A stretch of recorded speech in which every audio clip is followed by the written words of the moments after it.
दुनिया का सबसे पहला नागा साधु कौन था?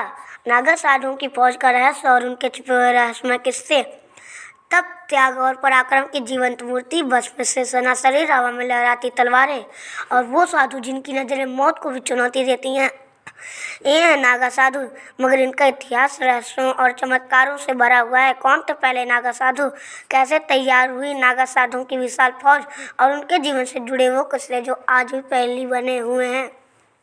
चलिए जानते हैं। नागा साधुओं की पहली रहस्यमयी कथा। कहा जाता है कि भगवान दत्तात्रेय ने अपने पहले शिष्य कार्तवीर्य अर्जुन को युद्ध कला और अघोर साधना का ज्ञान दिया था। एक दिन तपस्या के दौरान अर्जुन ने देखा कि एक रहस्यमय ऊर्जा चारों तरफ फैल रही है। यह ऊर्जा इतनी शक्तिशाली थी कि उसे नियंत्रित करना किसी साधारण इंसान के बस की बात नहीं थी। उसी रात भगवान दत्तात्रेय ने अर्जुन को स्वप्न में दर्शन दिए और कहा, यह ऊर्जा तुम्हारे लिए नहीं, उन योद्धाओं के लिए है जो धर्म की रक्षा के लिए अपने प्राणों की आहुति देंगे। और यहीं से नागा साधुओं की परंपरा की शुरुआत हुई। आदि शंकराचार्य का रहस्यमय सपना। आदि शंकराचार्य ने नागा साधुओं को संगठित करने का फैसला भी एक रहस्यमय स्वप्न के बाद लिया था। कहानी कुछ यूं है। आदि शंकराचार्य एक बार केदारनाथ में गहरी तपस्या कर रहे थे। एक रात उन्होंने स्वप्न में एक भयंकर युद्ध देखा। उस युद्ध में धर्म के अनुयायी पराजित हो रहे थे। तभी स्वप्न में एक दिव्य पुरुष प्रकट हुए और बोले, तुम्हें एक ऐसी सेना तैयार करनी होगी जो साधना और युद्ध दोनों में निपुण हो। यही सेना धर्म की रक्षा करेगी।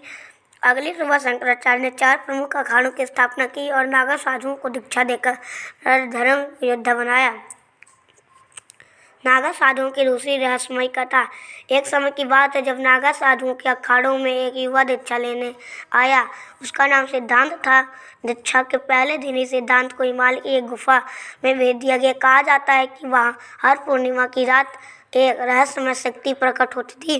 सिद्धांत ने वहाँ 3 वर्षों तक साधना की और जब लौटे तो उनकी आंखों में अलौकिक तेज था। लोग कहते थे कि सिद्धांत के पास भविष्य देखने की शक्ति आ गई थी। कई युद्धों में उन्होंने नागा साधुओं को संकट से बचाया। उनकी भविष्यवाणी कभी गलत नहीं होती थी। नागा साधु मृत्यु से भी नहीं डरते।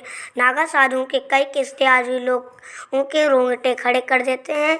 एक बार एक मुगल सेनापति ने नागा साधुओं की शक्ति को चुनौती दी। कहा जाता है कि युद्ध के दौरान नागा साधु पूरी तरह भस्म में बदल गए। दुश्मनों के हथियारों का उन पर कोई असर नहीं हुआ। लोग मानते हैं कि ये साधु अघोर तंत्र की सिद्धि प्राप्त कर चुके थे। 1760 के कुंभ मेले में एक अंग्रेज सेनापति ने नागा साधुओं को उकसाने की गलती की। नागा साधुओं ने केवल तलवार और त्रिशूल से अंग्रेजों की सेना को पीछे हटने पर मजबूर कर दिया। नागा साधुओं के अजीब नियम और जीवन शैली।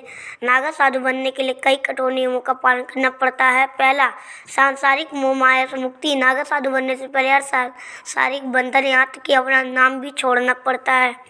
दूसरा, भस्म स्नान। नागा साधु रोज अपने शरीर पर भस्म राख का लेप करते हैं। माना जाता है कि यह उन्हें बुरी आत्माओं और नकारात्मक शक्तियों से बचाता है। तीसरा, शमशान साधना। कई नागा साधु उस शमशान घाटों में साधना करते हैं। कहा जाता है कि वहाँ उन्हें गुप्त शक्तियों की प्राप्ति होती है।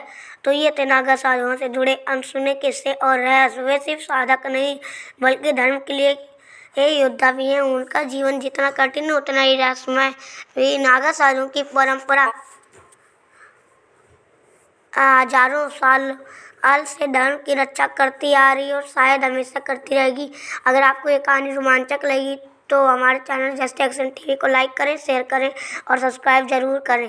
अगली बार हम लेकर आएंगे एक और अनसुना रहस्य। तब तक के लिए जय सनातन। धन्यवाद।